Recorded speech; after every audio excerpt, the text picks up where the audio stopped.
for the last time this season, welcome to Cyclops is Waiting for Me, an X-Men animated recap podcast with X-Men 97, Season 2, Episode 9, titled Survival of the Fittest. I'm JC. Rod is going to mention where we were last night in real time, but just want to give an extra shout out and thank you to Alfredo Diaz, who popped on the last podcast with us. Anytime we have a guest where we have a Gambit centric episode, it goes fucking long. Because normally we're an hour and a half, and then all of a sudden, like, we were done recording with Alfredo, and I was like, oh, that's almost an hour and 40 minutes. Yeah, it was a long one. It took a while to export too. And that my computer was struggling with the audio for some reason. Like, it kept exporting like with no audio. That is the worst thing that could have happened. Yeah. We kept figuring. Well, I could. Like, when I played it in the edit, it would play fine, but I wouldn't find out till the end of the export that the audio wasn't there. It's like, cool. And I'm Rod. I'm tired. We were.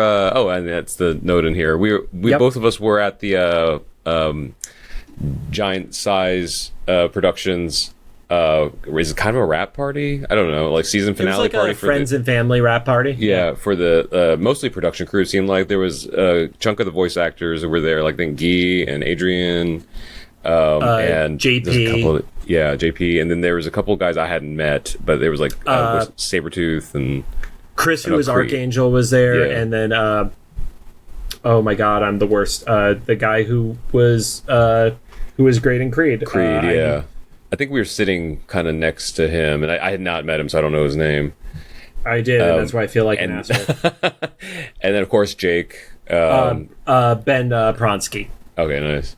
Yep. And I guess if you'd seen like any of my stories or anything, you probably saw like Jake was there. We got to catch up with him and a bunch of production staff. I feel like it was just like a lot of people that nobody gets to see.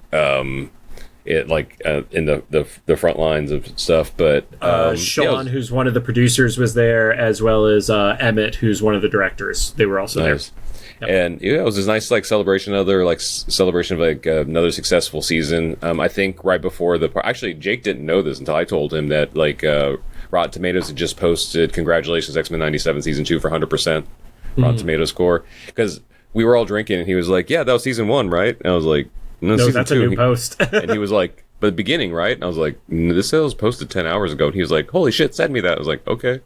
So I sent it to him. So I'm a little tired from that. That didn't go too late. I think it was, honestly, and this is so like not exciting, I think it was mostly that today for me was like hair wash day. So that was like a few hours of that. And then I had to take a nap. And so I just woke up.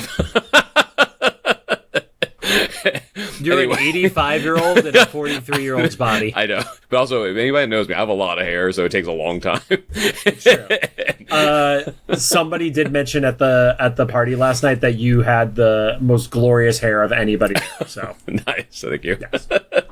It was certainly like a lot to handle. What was it? Oh, it wasn't last night. There was the night before I was at Phoebe Bridgers' album release party. Thank you, YouTube, again, for inviting me. But it was a little bit crowded, and this lady walked by me with like her handbag or something. She did not even pay attention, and she like snagged some of my hair and just took me with her for a good like 15 feet. She was just, like, and I was like, okay.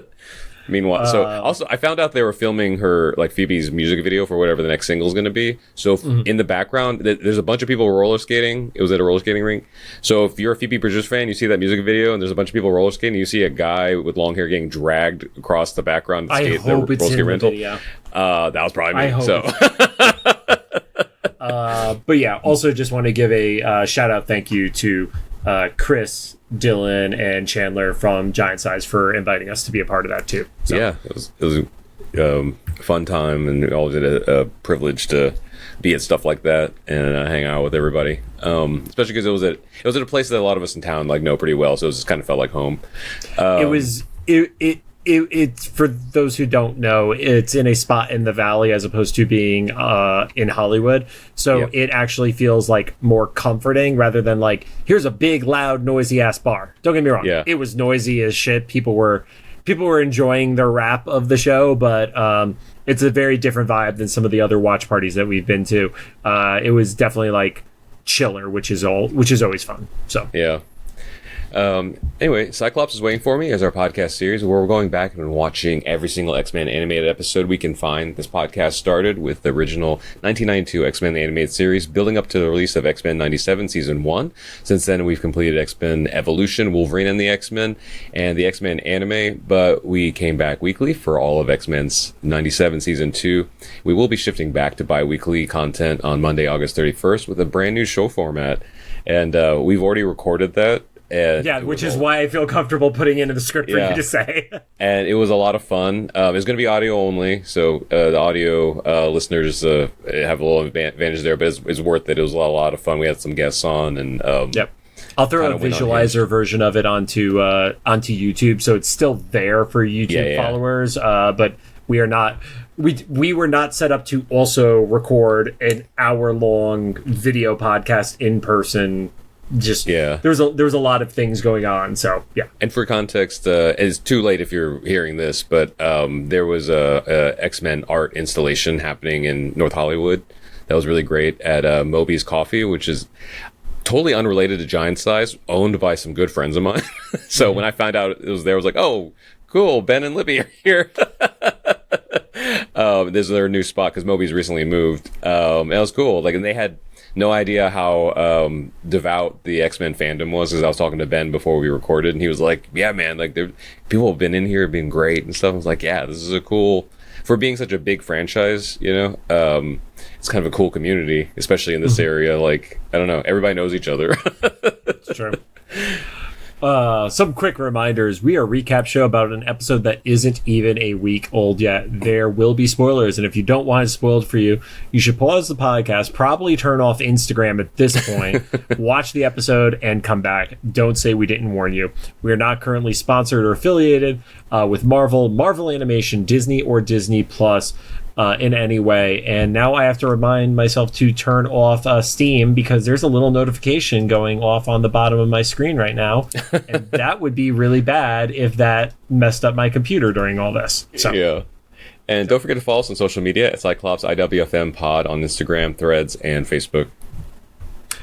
Today, we are going to be talking about the Season 2 finale, Episode 9, titled Survival of the Fittest, which I'm not going to lie, I am absolutely shocked that was never a title of any other episode of any other season until right now. Right? It seems like one of those that's like the most obvious that should be an episode for an apocalypse story, and it's not gotten used until right now.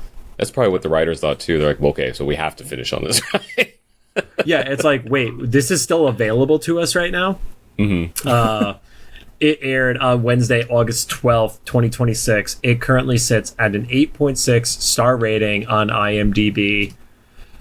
Rod, before we dive in, I can't believe the season's already fucking over, dude. Like, Yeah, right.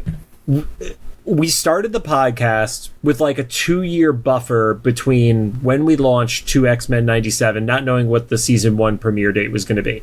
Mm-hmm. And then it was like almost as long between the finale of season 1 to the start of season 2. And granted, next year it's going supposedly to annual releases, so we won't have that again. But it felt like it flew by even faster than season 1. Yeah. And granted, the 3-episode drop at the beginning probably sped that along.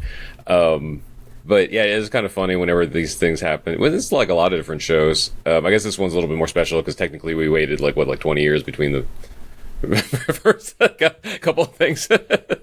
Yeah, longer than that. Yeah.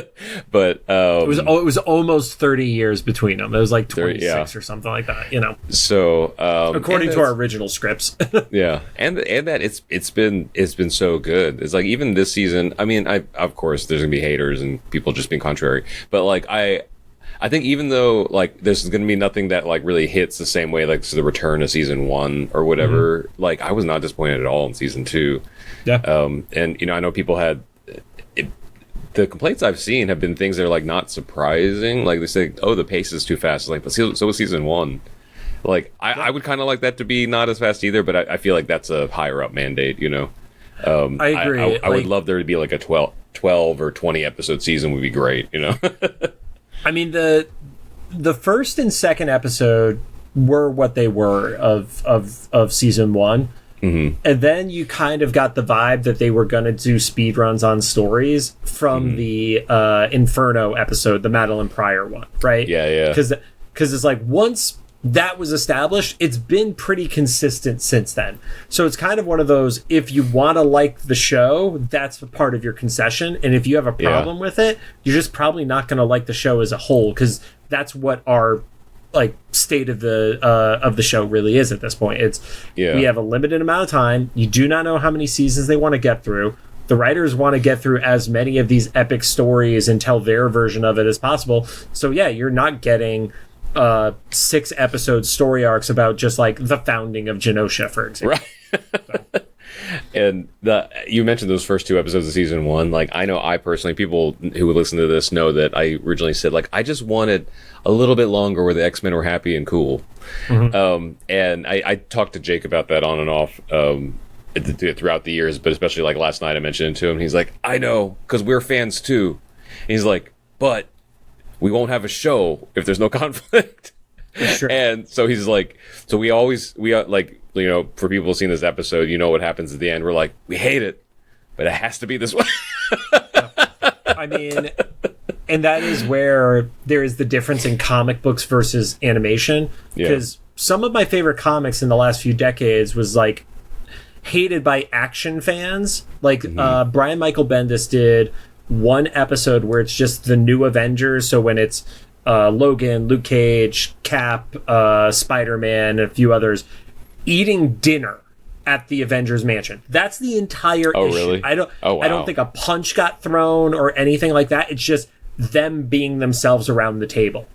That's amazing. That does not work as an animated series. I was say, I don't know if I necessarily want to see that, but like, man, people go back and watch that first episode when the X-Men, like, you know, Cyclops like shoots the ground to land, and like Storm turns the desert into glass and stuff.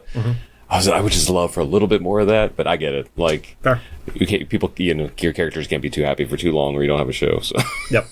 So this kicks off with the previously on.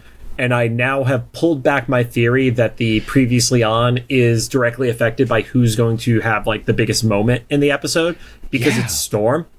Yeah, because I was like, finally, but then like it didn't make sense. She's I don't want to say she's a background character in this episode, but she's definitely not the focus of it. But there was other episodes she could have been the previously on. You know? That would have made more sense anyway.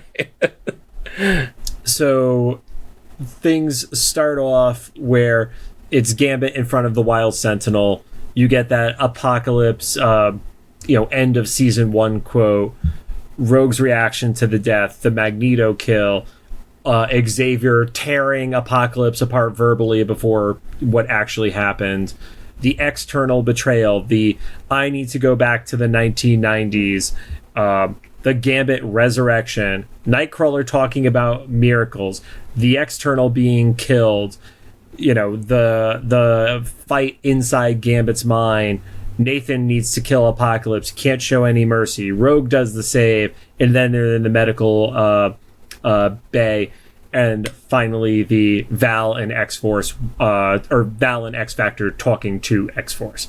It was one of the meatier previously ons. They really wanted to make sure everybody knew what sides were what in this episode. I think it was the longest previously on so far for 97. I didn't time it, but I would not be shocked if it wasn't. Yeah, because it basically had to recap like both seasons, right? Right. So it actually led to one of the, outside of the final shots, the most basic intro of the entire season, because they list every single character as a part of the team in that rundown of people. Except Colossus. I don't know, for some reason he just got left out. we haven't seen a title card yet for him, and they've also, like, he's at the school, but they haven't made him an official part of the team yet. Yeah. I think that's the one saving grace of, also, he has 2.5 seconds of screen time in the episode. I guess, yeah. Yeah. Because he's really only in the flash forward at the end of it, so. Mm-hmm. Yeah. But they do swap the running animation, and it is Val along with X-Factor running towards running towards the X-Men. And this episode did give us formal confirmation that the soldiers in the Sentinels, because they were like that blue color one that we saw in the X-Factor versus X-Force episode, are members of One, which is the group in the comics that when the mutant decimation occurs and there's only 198 mutants, the government sends Sentinels to protect mutants, basically like watching over them, and the government agency is called One because there was the guy who had the thing on his shoulder on it. Gotcha. So, yep. And then we were all laughing at it when we saw it just because it's so ridiculous, where Xavier's like, I'm going to use my telepathy power, and Val is like, here are my glasses. Yeah, which ended up being a thing a lot this episode. Like, her glasses did more acting than she did. It's true. So, episode starts off, Cable's talking about his destiny. He has to kill, he has to destroy Apocalypse. It's not negotiable, essentially. Like, there's no talking through this scenario. They have a ability to measure celestial energy of a specific person. Yeah. Or maybe it's just kind of like a Geiger counter where it's like, oh, this is the area, but we know if there's celestial energy, that's the person it's coming from, possibly. Yeah. Yeah, that makes sense. The Geiger counter, I like that idea. That's the only thing I could come up with of like, they know what this is because the US government probably has known about celestials for a while or something like that. Even though there's not one popping out of the ocean in this world. It mentions that Charles has been able to keep Apocalypse inside of Gambit's head, but Apocalypse is already trying to break out, and once he does, he's going to take over Gambit's body, of course. Then, mini jump scare, they show an anglerfish in the water, which is just like a demon with a fucking flashlight on its head. I hate those fucking fish. They're the ugliest things on the planet. I think, because I've seen a couple people reference that, and I've watched the episode twice now. I think I just blink every time it happens. It's like all over the screen. Because it just doesn't, I just don't catch it. Maybe I'm like looking down or something, you know, like I believe it's there. It's there, I promise you. It's there. I've watched the episode 3 times. It's fucking there. And then they are on a submarine that has like an X windshield on front of it, where they are going to ship, which we haven't seen since that original animated series episode in the modern time, where it was Apocalypse, Archangel, and Beast fell in love with Ship for that first time. And he has like a piece of Ship's motherboard that he is like retrofitting onto the sub as like a way to get inside of it.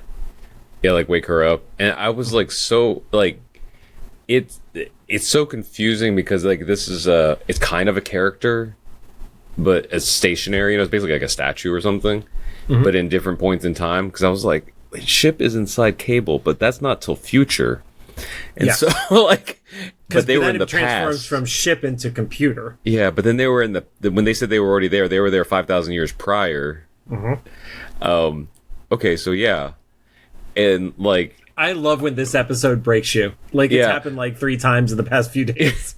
And it's cool, and especially after because we had a long talk with Jake yesterday about like doing X-Men right and continuity and all that stuff. And I trust that like him and his team like went through all that with a fine-tooth comb to make sure that like hashed out, you know. It's just that it gets me like on the spiral of thinking like, yeah, no, that's right. So I make the note that they have like this little pillar that they then use to cut their way, and they being Beast, Nightcrawler, and Rogue, into the ship. And it's like, cool, when they leave, I don't know how Beast reseals this, so it's just going to flood the rest of ship, essentially, at that point. I didn't think about that. They just leave. Because there's like certain portions of ship that are not completely underwater. Luckily, the main room that he has to plug into is only partially. But yeah, it's just pretty funny that it's like, oh, when they take off, then that seal is going to be fucked unless he seals it, and ship is just going to be burnt out, I guess. So it's funny, but we know she survives because she's going to do something to Cable late, you know. I don't know. So they boot up ship and immediately are like, hey, nice to see you again. Tell us how to destroy Apocalypse. Yeah. I did like her answer, though, because it was once, stays on the track of that. She doesn't really have emotions. She's like very data driven. Because like when she told them before, like, sorry, I can't stop this attack. So this one, she's like, well, here's the thing. Even if you could, you'd basically be fighting, gods that you don't understand. Like, oh, okay. Well, she says, yeah, he was made by the celestial will, which we get a little more from when Rogue does talk to the celestial, and you risk offending him.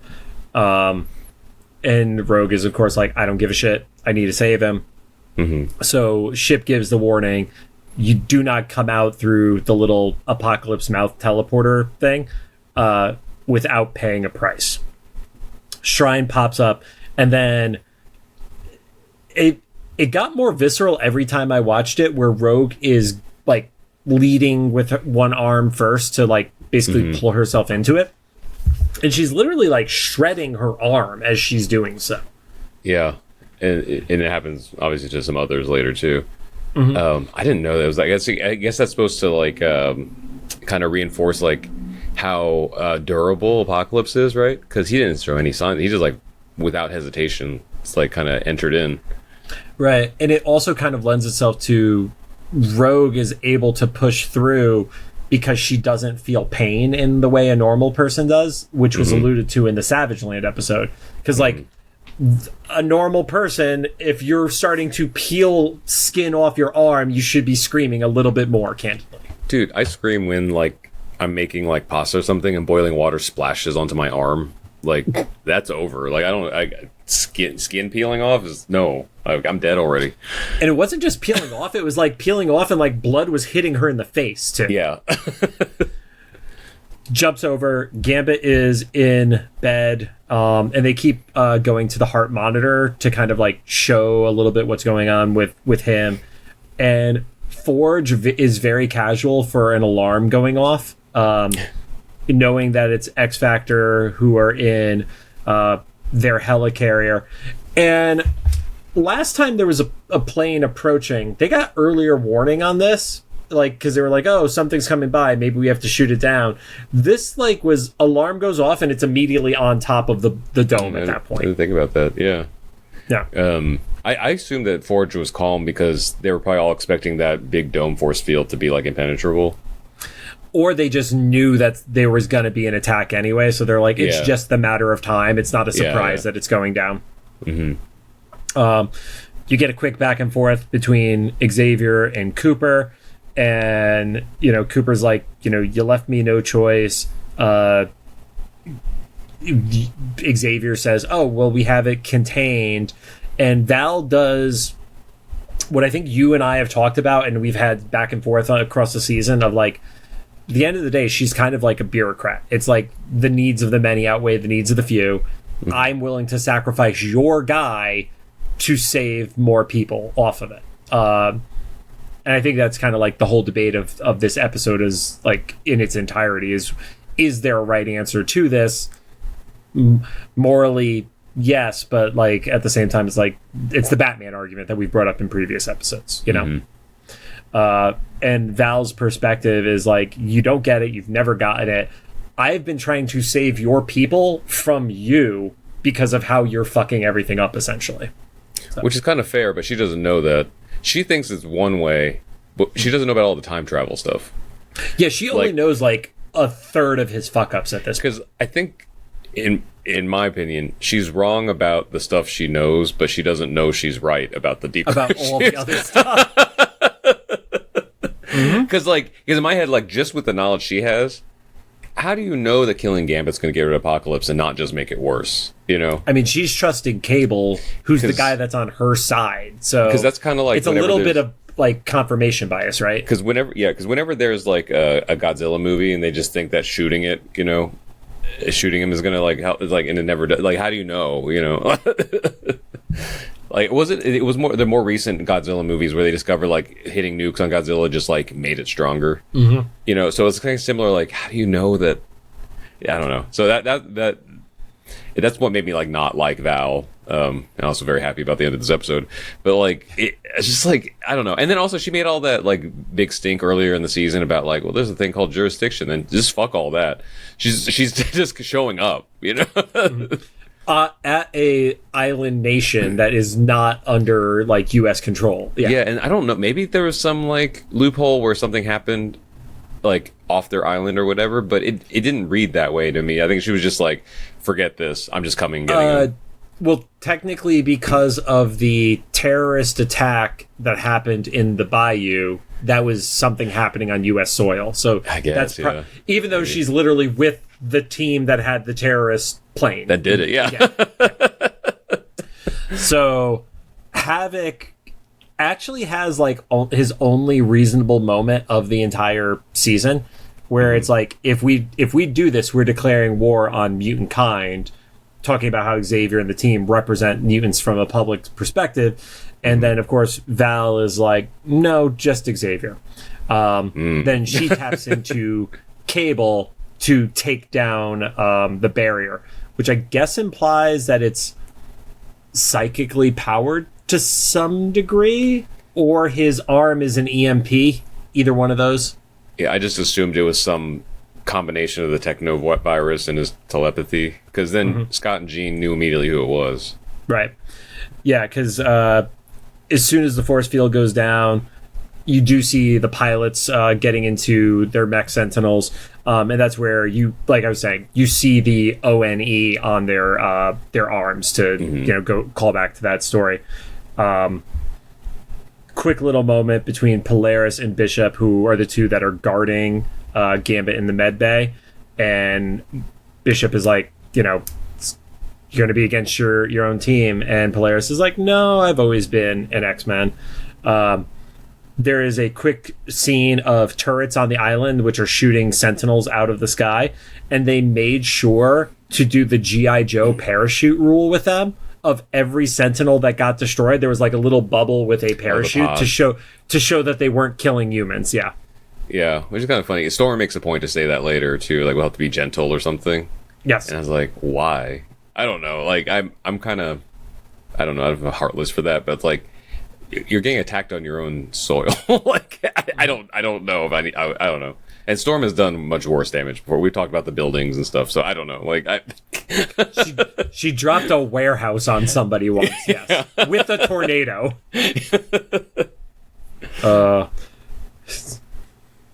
I'm not going to make a reference in case somebody hasn't seen it yet, but you know exactly what I'm thinking of, like collateral damage in a recent movie. I'll think of it. It's leading to a lot of people being very pissed online with each other, but yeah, we'll point that out later. Xavier points out that he can't find Rogue mentally, and she's on some other plane of existence. And that is where you see Rogue, who's talking to Isan. It's always funny to me, like after the fact, of like who the people are that are having these conversations, because it's Rogue's voice actor having this conversation with Isan, which is Magneto's voice actor.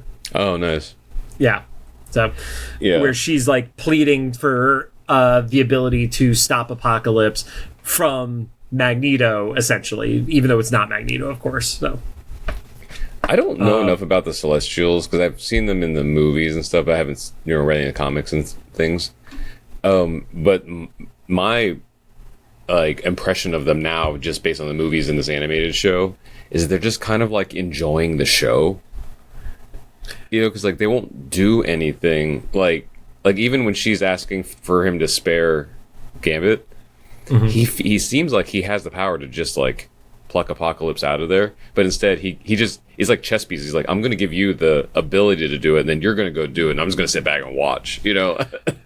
They are meant to continue proliferating life in the galaxy. That is what they're supposed to do at the end of the day.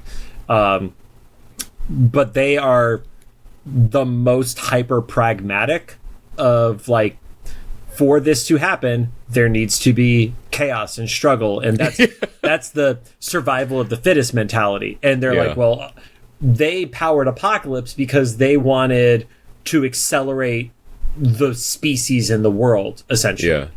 So yeah, it's very much the like, we need life to maximize, for lack of a better phrase, and the way that we do that is put stronger things on there, and if it's, you know, if they're not strong enough, they die, and that's fine. Which is kind of, and I know that Eternals was not like a beloved movie, but I think a lot of the concepts were solid. I think at that point, like I guess spoilers for Eternals, because if you haven't watched it by now, you don't care. If you haven't watched it by now, you don't give a fuck. Yeah. But like with Gemma Chan's character, is it Cersei? Cersei. You know, defeating the Celestial.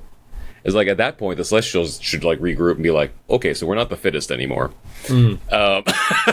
So what do we do now? If our whole thing was like we were so far removed from above, you know, all this existence, and now like basically to them an ant can stop our will and kill one of our own, like where does that put us in this pecking order? You know?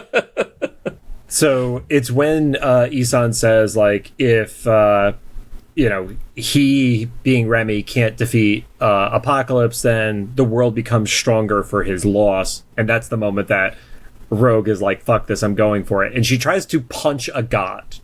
That was a cool moment, though, because he kind of like force pushes her away. Mm-hmm. And he says, you know, you're fighting against the impossible. Fine. You're gonna be, if you are willing to sacrifice your life for his, you're gonna get this power for one last fight to do it. So, outside of the door, Kurt is praying, and then I don't know if I just never noticed it, but Beast like puts his hand on his shoulder, and he has massive nails. Like his claws are ginormous in this show for some reason. I think I always noticed because it feels like he always. I don't know if he's actually doing it, but I always get the impression when Beast's hands are out there, he's got like a brand new like manicure, showing it off. Yeah. Yep. But I love that he said, "Oh my stars and garters," quite literally. I love that. Yep. And then I described it as reverse cell shaded Rogue.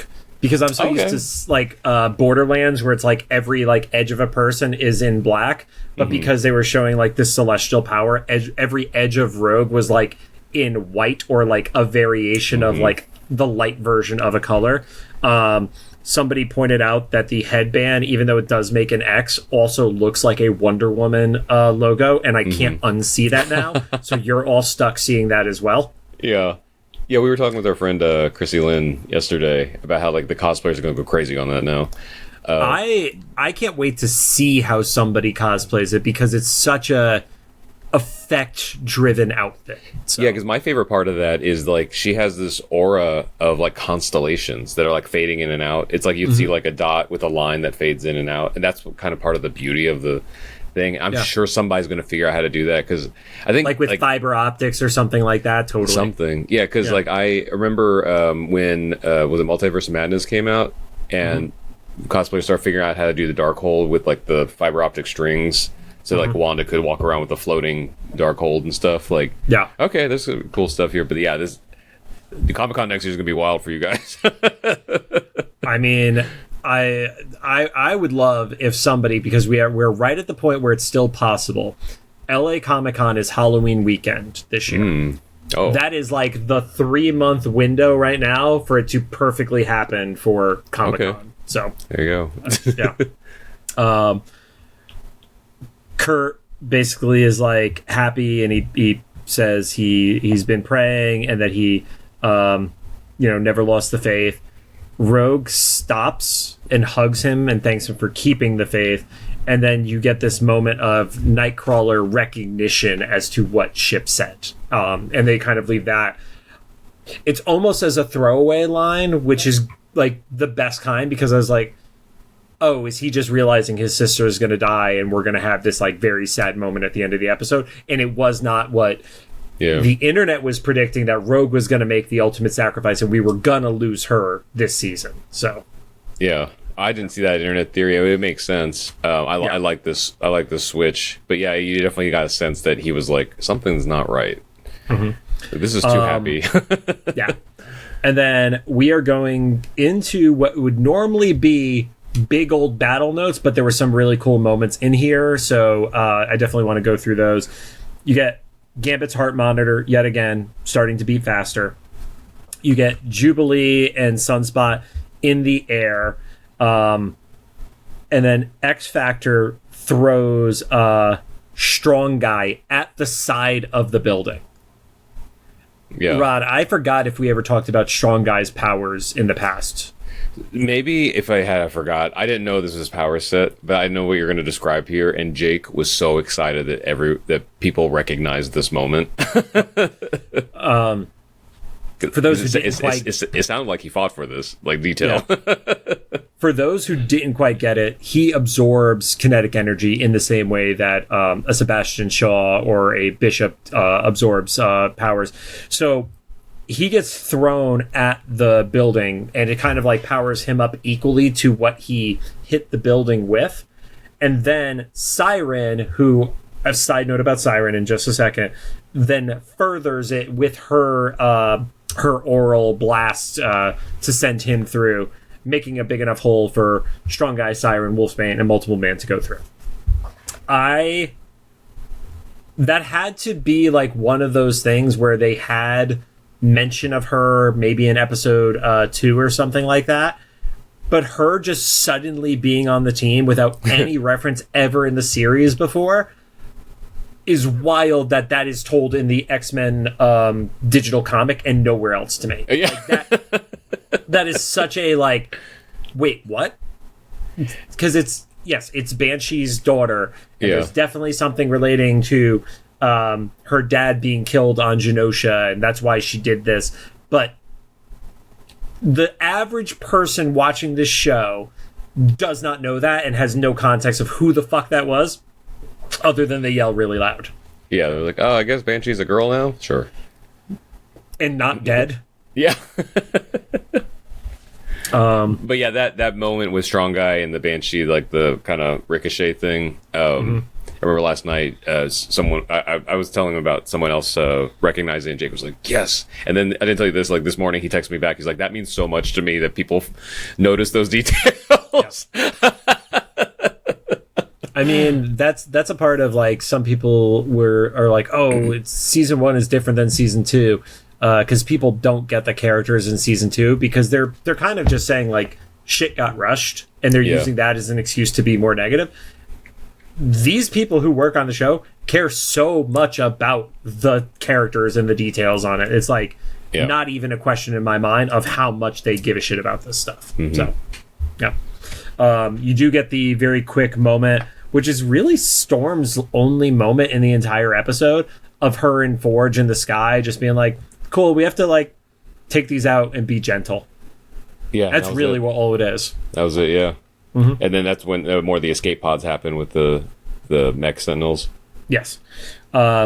Cable uses this as the opportunity to shoot through multiple floors of the building.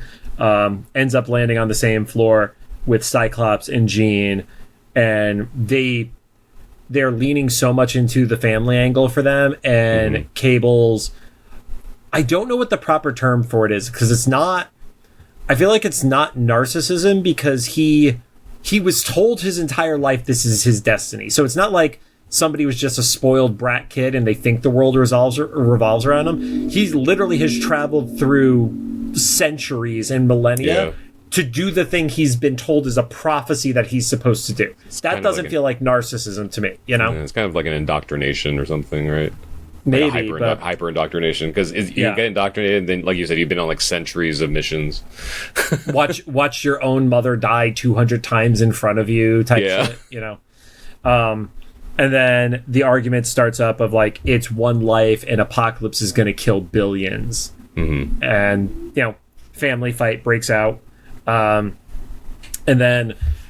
We talked about this at the event last night. The captions ruined the surprise of Morph in the Wolverine, because it literally says Morph in Wolverine voice when you see Wolverine on screen. It's kind of funny because I actually know, not for Disney, but I know a person, I think for Universal, that does the closed captioning and the proofreading and stuff. And I guarantee you it's just someone who doesn't know the show.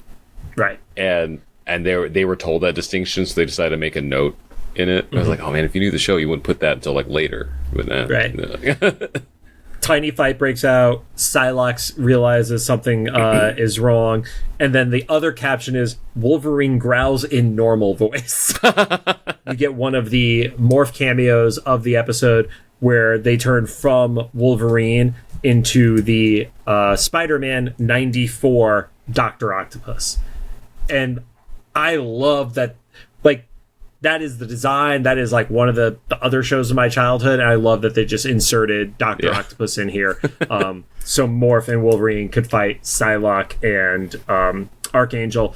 And then the clip that we've been seeing float around for a few weeks, which is the Wolverine versus Psylocke fight, where she stabs him in the head and it has no effect because his brain is so fucking broken already at this point. So yeah, I like that he laughs. And he's like, yeah. But there was like a second, his eyes lit up. He was like, nah, you're not going to do anything worse in there. Yep. It's almost like he knows what's going on. And yeah, so.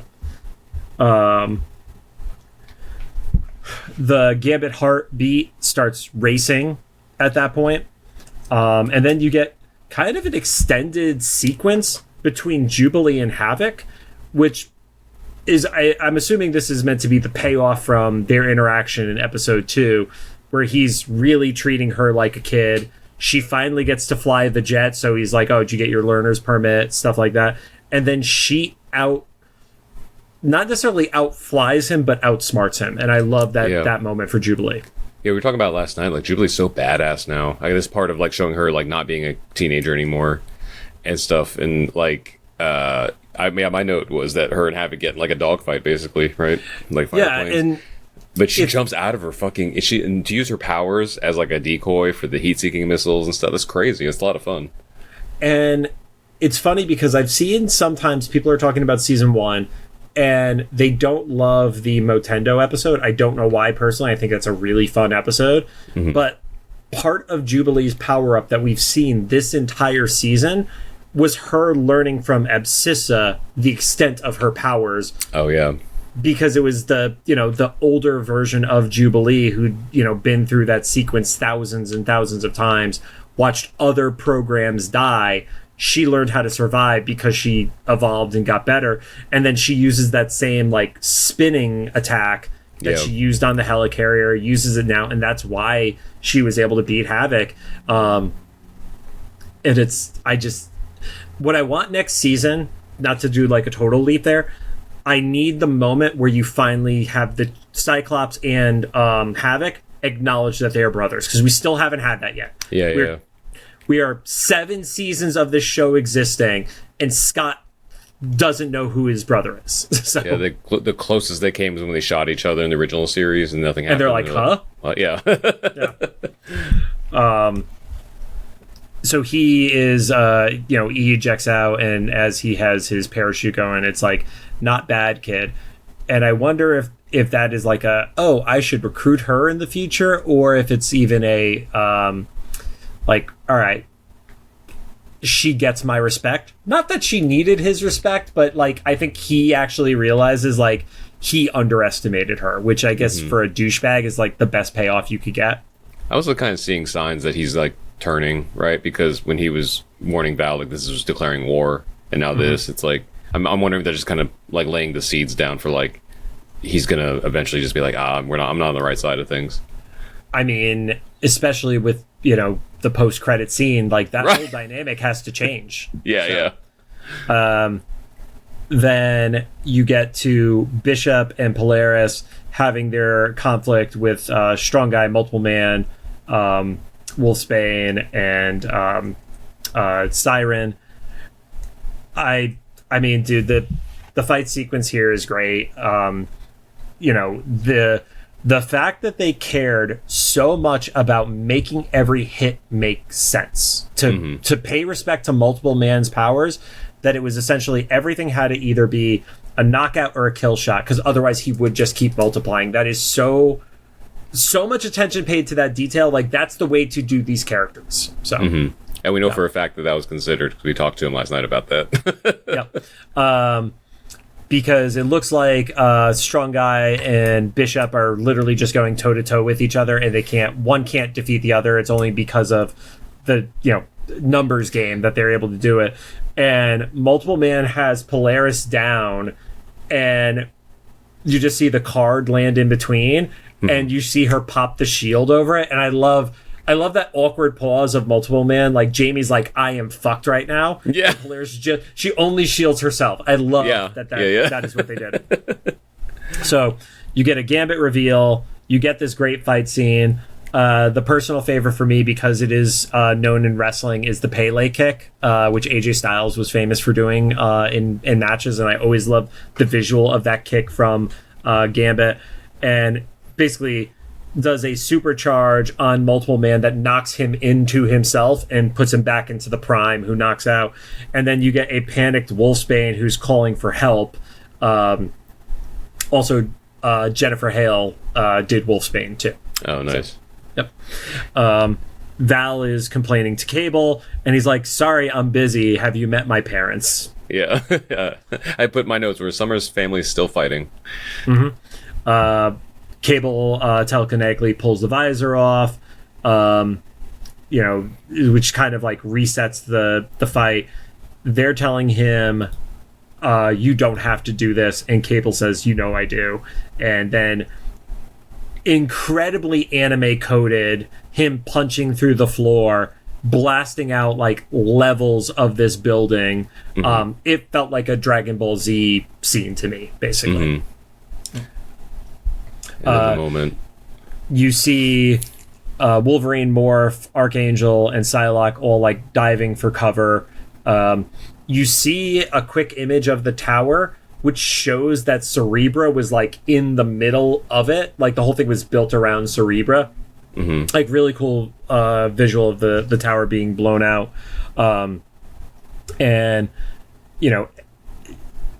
basically they get down to the medical level, and there is a quick reveal that Cable's there. That's where the Cerebra door is. Polaris and Bishop get knocked out. Xavier comes out as Cerebro, which my biggest question is, what took him so fucking long to get out and help? Like, I don't know what Chuck was doing yet again. Yeah, I don't know. And then there is just like a headshot. It is a simple shot to the head. Yeah, and there's just silence. And you see like, it's implied that it is an energy blast as opposed to a bullet, because it's like smoking yellow coming off of his head, stuff like that. All the teams start to drop down, and be there. And the second cameo, which is Morph being Flatman, who, despite not being a comic book guy, Rod, you would know the Great Lakes Avengers because you have had now Flatman. You've had Mr. Immortal in She-Hulk. Oh, yeah. And then Doorman in Wonder Man. Wonder Man, yeah. All members of the Great Lakes nice. Champions, Avengers, etc. So that's fun. Yeah. Also, canonically, one of the earlier openly gay superheroes, too. Oh, okay. Yeah. I want to say it was like 2005 when that character came out in the comics. I could be wrong a little bit on the timeline. Yeah, still pretty early. Yeah. So, there's the moment with Cable saying it's over to Val. The eyes open red. And then we get the transformation into what I am writing as Gampocalypse, because there's no good... Yeah. Your thoughts first on it. That's kind of what I expected was going to happen. I actually kind of originally thought, though, like the only small detail was like, I wonder if that was going to be like the tragic thing is like Cable killed Gambit, but Apocalypse survived. Obviously, we find out that's not the case. They're both still there. But like, I was like, man, that would be tragic if they're like, okay, so Cable did it, and the only thing he didn't do was his destiny. He just killed an innocent man. Right. Or not even innocent man, a hero of Genosha. Yeah, the guy who saved every survivor of Genosha at that point. Yeah.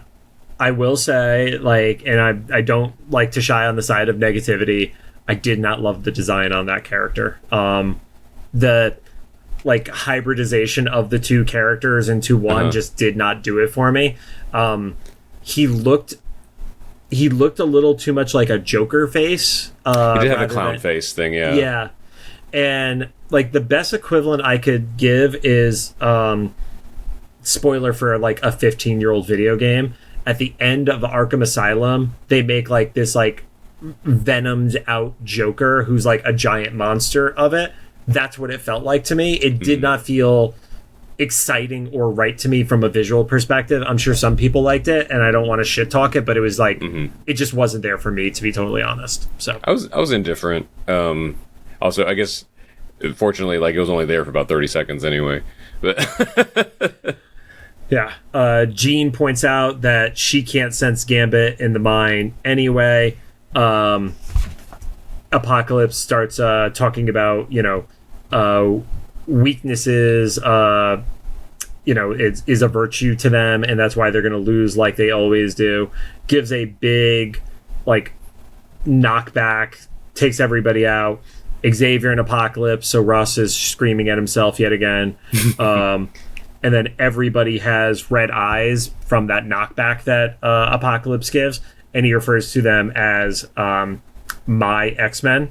Yeah, he does like a bastardization of "To Me, My X-Men," right?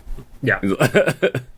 And then he points out that he's waited millennia to do this. So even though we didn't get allusions to it previously, like in the original animated series and stuff like that, this very much feels like he is finally getting revenge for the betrayal of Magneto and Xavier lying to his face, 5,000 years prior. Yeah, so I actually kind of laughed at this point, I actually laughed out loud, because I know what he's saying, but it feels like the way, if his plan was to make someone suffer or like wait, it worked in reverse. Because he waited 5,000 years and Xavier only had like 4 months. Yeah, at most, right? Maybe a couple weeks or something. Like, and so I was like, I've waited millennia for this, and it's like, well, yeah, you did. It's just been a few weeks for me, like. No. As the team is starting to circle Xavier, Apocalypse says, the people you care for are going to be your undoing. Xavier yells back, no. And then the caption was intriguing music. Yeah, actually, and I was going to point out, like, shout out to, I don't know which one of the teams, I know they kind of split this up, either like for the Newton brothers, so whether it was like Andy or Taylor or Lily, whoever like kind of was the brainchild of this theme, like it's like not anything like crazy, but it nails that hopeful, like melodic feel, like that's when Rogue is coming in to save the day without even seeing her. It's just like a star in the sky, and that's it. And this thing, so the music cue sounds like a shooting star or something, and it made me sit back and take a note. And like, there's something about the way they compose this that like evokes these feelings. I think there's like things to learn, So it was a really cool moment. I was like, oh wow, okay, what is that? What like, that intriguing music? Like, what is like? I'm gonna go back and like pick that apart to see like what was it that made it feel like that, Well, it got announced the other day because of course they don't release the title tracks from the soundtrack, but the soundtrack for season 2 is now available like online and everything like that. I've been listening to it. Yeah. So I'm curious, like, if that is one of the tracks that like like it has a Rogue related title or something to that extent. I'm gonna look right now. It'd be funny if it was like intriguing music. Yep. Rogue lands. Her landing essentially shifts everybody back into their normal form. Red eyes are gone. She pulls off. I noticed they were specific on which glove she pulled off, because when she did the grab to Remy in the plane, it was her right hand. This time she specifically went with her left hand, and I didn't know if that also had to do with like her right hand was the one that just like had been ripped apart. But she specifically pulls off the glove, and then there's not even a fight. It is just she makes it right up to him, grabs him. There's like all the power flows out of Apocalypse and goes into a gem very similar to where his power contained that he gave to the External too. Her handing that to Cable was so perfect because I loved it was kind of like and maybe they didn't mean it this way, but I took it this way, where she's just kind of like a fuck you, and you know, like like you have to deal with this now because you fucked like, everything else up. Yeah. Well, you have to deal with it, but also like this is how simple it was. You know, like here you go. Yep. It also gives like kind of like that she's thinking beyond what Rogue is because she's imbued with this power too. So like for a second she has like the wisdom of a god essentially. Yeah. And I just looked it up. I'm not listening to it, but I'm just guessing the track that we were talking about is but it looks like it's called How We Survive, which would be perfect. I mean, because it's either that or the Nightcrawler in the future background. It's got to be one of those two. Yeah, because it's the second to last track on here, and it's starred as one of the most listened to on the soundtrack. So I feel like that would probably be it. Yep, that makes sense. So she hands it off to Cable. Is like, you've been dealing with this your entire life. You will figure out what to do. And then you get the reveal that Gambit is up and on his feet. And you get a kiss between the two of them. And they were very careful to make sure to animate when they were kissing, was when she still had the power of the Celestial in her. And they stopped kissing, and then the power faded away. Okay. Because it would have been really bittersweet if she saved him and then kissed him to death right there. Now you're with me forever. Yep. You know, and then there's the moment of like, what's the matter? She's like, there had to be a sacrifice. And then it does also say in the captions, sad music. Yeah. But also it says fireworks going off in the background, and I don't remember hearing fireworks on 3 watch-throughs of that scene. So I heard fireworks. Did you? Yeah. I paid attention the third time, and I still didn't hear it. So. Gotcha. Yeah, I heard fireworks. I loved it because the first time I watched this, I love when writing makes this thing happen when you think you know what's going to happen. Like you're like, okay, so Rogue's going to fade away or something, you know? Yeah. But then like when they start panning around, they pan to like Blackbird, the fireworks, and bees and stuff. I'm like, what's going on? What's going on? I love that feeling. And you see Sad Beast holding the Bible, and then it cuts back to Kurt talking to Isan. And Isan, I guess because he's so focused on struggle and everything like that, or it is focused because I don't think Celestials have gender. But it's Kurt's like, no, I'm not here to challenge you. I'm just to complete the deal for somebody else, essentially. And then Kurt gives a little speech about like they're gonna grieve, but the seeds of the memories from me are going to plant new ones. You see everybody in the kitchen together. You see Jubilee and Sunspot, along with some of the new students like Nature Girl and Beak, who we better see more of Beak in fucking season 3. He's such a shit character. I want to see more of him. Xavier specifically giving lessons to Quentin Quire, who, like, I've hit it over the head. Like, that's such an interesting character. I want to see more. As Polaris and Bishop are having a picnic on the lawn with a bottle of wine, so they're ready to rock. Yep. You see the only mention of Colossus as he is painting a painting of magic. And then I've seen different interpretations of this online. I would love yours on it. Some people were saying that, you know, Kurt's sacrifice was causing Remy and Rogue to read the Bible. I kind of took it the other way of like, they're just embracing the Bible because it's like it's the memory of Kurt, not necessarily like this was not a conversion moment or something like that. Especially, I can't see somebody like Rogue, who just was imbued with the power of a god that is not like a Judeo-Christian god, all of a sudden becoming Catholic after that experience happens for her. You know, to me, I took it as like not a conversion, but like more like there's something to this.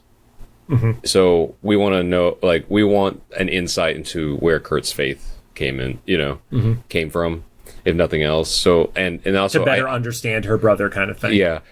I think more so, though, it was probably more of like a totem of someone lost, Mm-hmm. Like, and that's the thing they associate with him, because I don't know if there's any other object that really, like, kind of,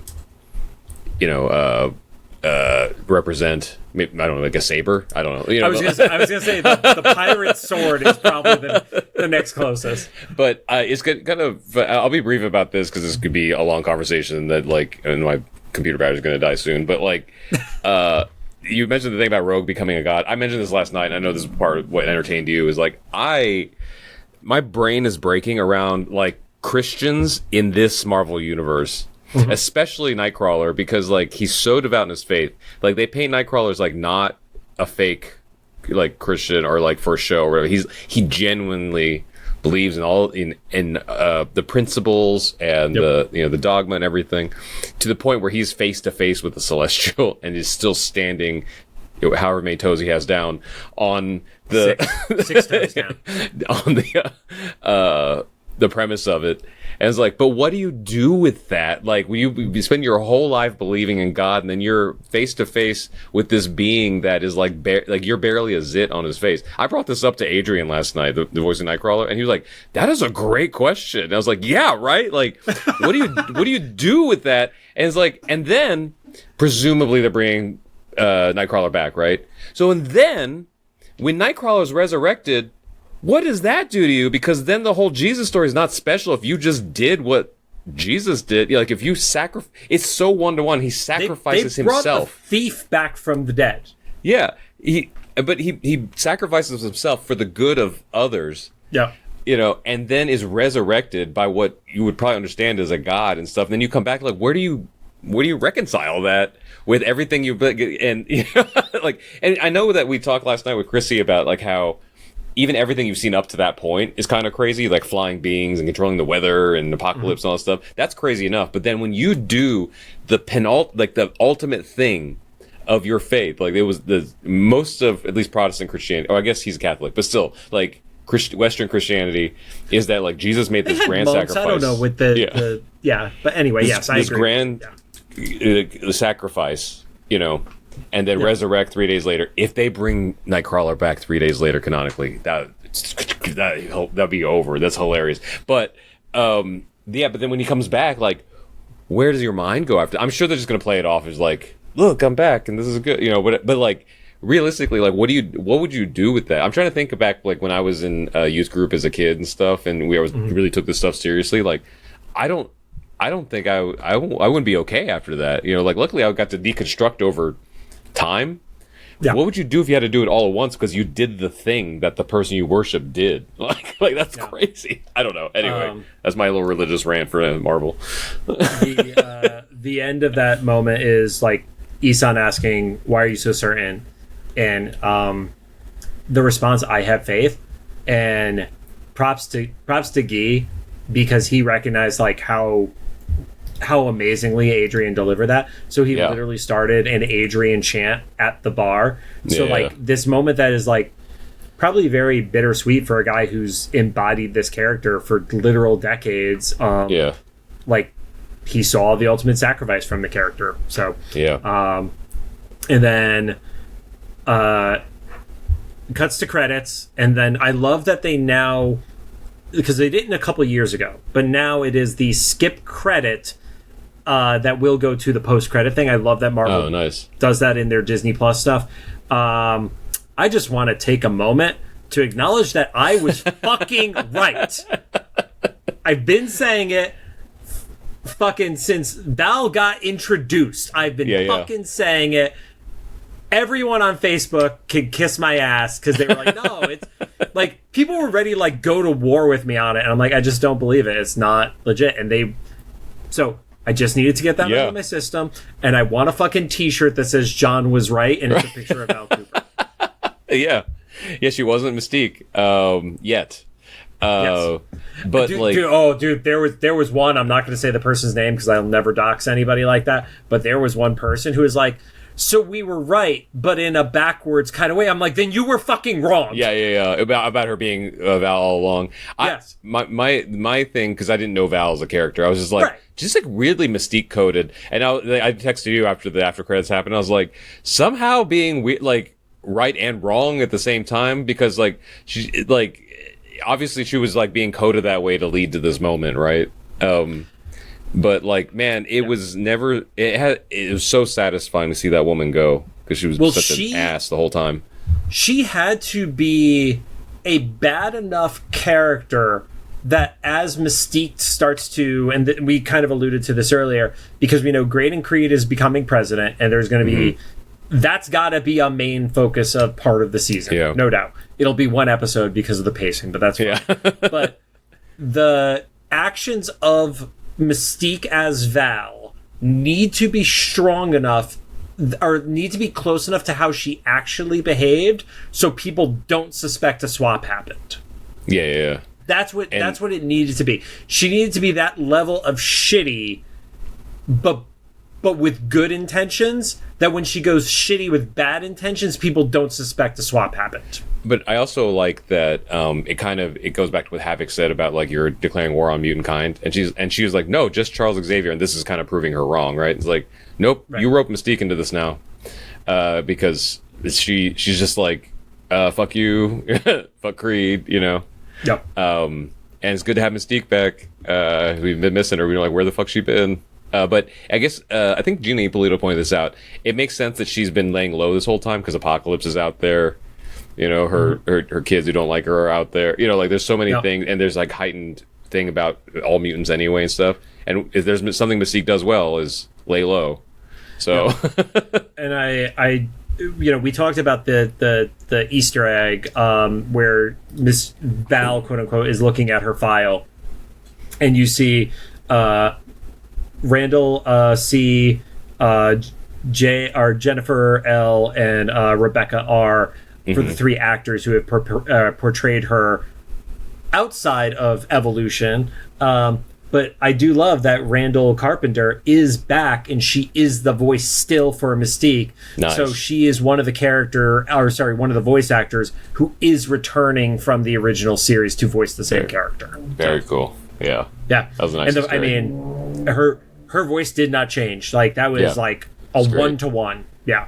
Like, we've talked about certain people, like, age has an effect on your voice and stuff like that. Hers 1-to-1 of the original voice for me. So it's pretty awesome. Yeah. And then it ends with she has shot Val, she's reading her file, and it's like determined to attack the United States, and it ends with another shot. I like that they say gunshot even though it's obviously like a laser pistol, because they're not giving anybody just like straight up violent like real life guns. Yeah, so. But good riddance, Val. I do love though that if a character is going to die, from the voice actor's perspective, Catherine still has to come back next season, because Val is still going to be a person that is alive. Yeah. Even though actual Val is likely dead, but also they don't show the shot, so there's always the plausible deniability.